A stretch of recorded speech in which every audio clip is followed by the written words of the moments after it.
Assalamualaikum warahmatullahi wabarakatuh. Bertemu lagi dengan saya Herti Novianti, calon guru penggerak angkatan kedua Kabupaten Cianjur SD Islam Kreatif Muhammadiyah. Kali ini saya akan menyajikan yaitu koneksi antar materi pembelajaran sosial dan emosional modul 2.2.A.9.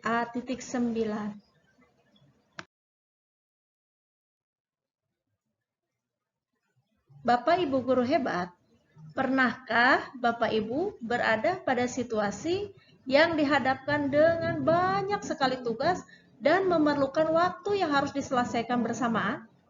Bagaimana cara mengatasinya?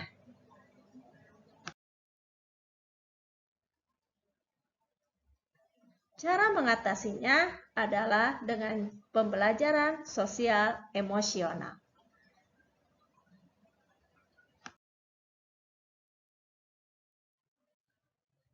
Apa itu pembelajaran sosial dan emosional?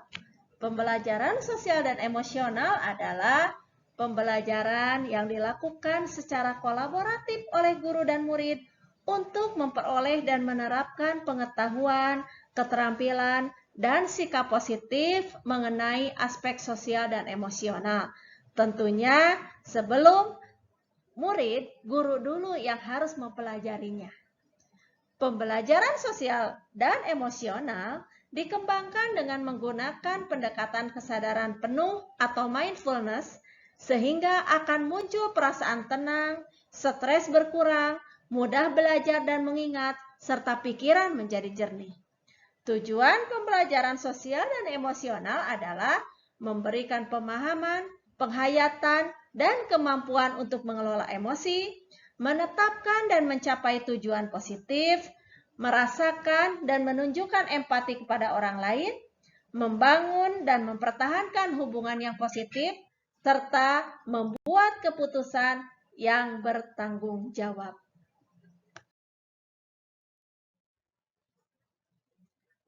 Ada 3 ruang lingkup pembelajaran sosial dan emosional. Yang pertama yaitu rutin.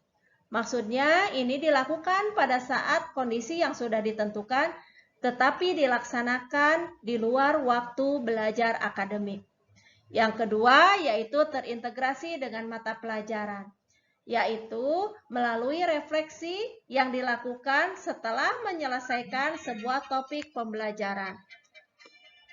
Yang ketiga yaitu protokol, yaitu menjadi budaya atau aturan sekolah yang sudah menjadi kesepakatan bersama dan diterapkan secara mandiri oleh murid atau sebagai kebijakan sekolah untuk merespon situasi atau kejadian tertentu. Ada 5 kompetensi sosial emosional. Yang pertama yaitu mengenai kesadaran diri, yaitu pengenalan emosi diri. Yang kedua, pengelolaan diri, yaitu pengelolaan emosi dan fokus. Yang ketiga adalah kesadaran diri, yaitu mengenai empati terhadap orang lain. Yang keempat, keterampilan sosial, yaitu resiliensi. Yang kelima, yaitu pengambilan keputusan yang bertanggung jawab. Salah satu teknik yang digunakan untuk menumbuhkan kesadaran penuh yaitu teknik stop, yaitu berhenti. Hentikan apapun yang sedang Anda lakukan. Yang kedua yaitu T-nya, take a deep breath atau tarik nafas dalam. O, yaitu observe, amati. Amati apa yang Anda rasakan pada tubuh Anda. P-nya, proceed, yaitu lanjutkan. Latihan selesai dan lanjutkan aktivitas kembali. Ada beberapa contoh teknik-teknik pembelajaran. Ada beberapa contoh teknik-teknik pembelajaran kompetensi sosial emosional yang bisa menjadi inspirasi bagi guru dalam melakukan pembelajaran di kelas. Yang pertama yaitu bernafas dengan kesadaran penuh. Yang kedua dengan identifikasi perasaan.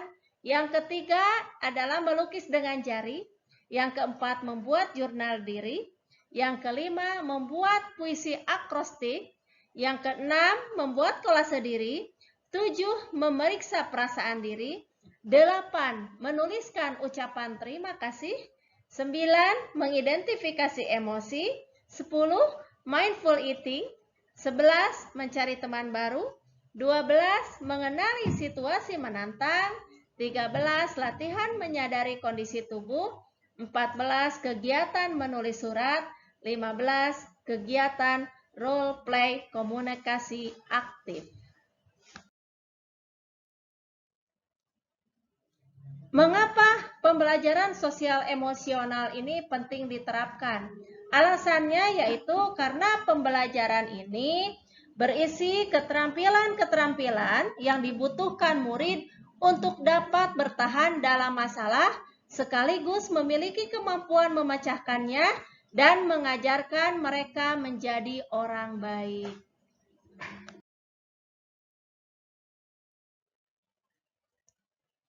Keterkaitan modul 2.2 ini dengan modul-modul sebelumnya yang telah dipelajari adalah bahwa nilai dan peran guru penggerak yang mandiri, reflektif, kolaboratif, inovatif, dan berpihak pada murid, guru harus dapat menggunakan kekuatan dan potensi yang dimilikinya untuk dapat membangun budaya positif di sekolah dan dapat memenuhi kebutuhan belajar murid sesuai dengan minat, readiness, dan profil belajar murid.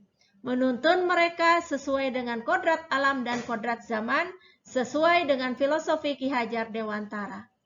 Melalui pembelajaran berdiferensiasi dan pembelajaran sosial emosional dengan pendekatan kesadaran penuh atau mindfulness, dengan salah satu tekniknya adalah STOP, yang dapat mewujudkan well-being ekosistem. Murid yang memiliki tingkat well-being yang optimum akan menjadi individu yang memiliki sikap yang positif terhadap diri sendiri dan orang lain, dapat membuat keputusan dan mengatur tingkah lakunya sendiri, sehingga dapat mencapai prestasi akademik yang lebih tinggi, kesehatan fisik dan mental yang lebih baik, memiliki ketangguhan dalam menghadapi stres, dan terlibat dalam perilaku sosial yang lebih bertanggung jawab.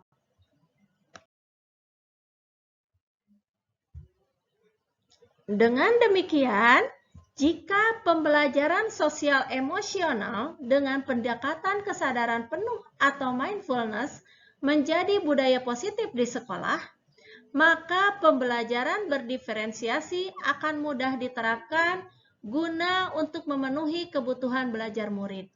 Murid akan belajar lebih semangat, mandiri, fokus, nyaman, dan bertanggung jawab akan tugasnya.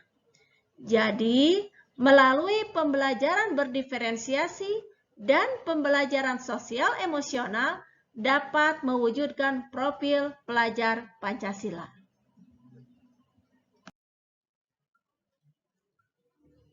Demikian yang dapat saya sampaikan kali ini. Terima kasih. Salam guru penggerak. Assalamualaikum warahmatullahi wabarakatuh.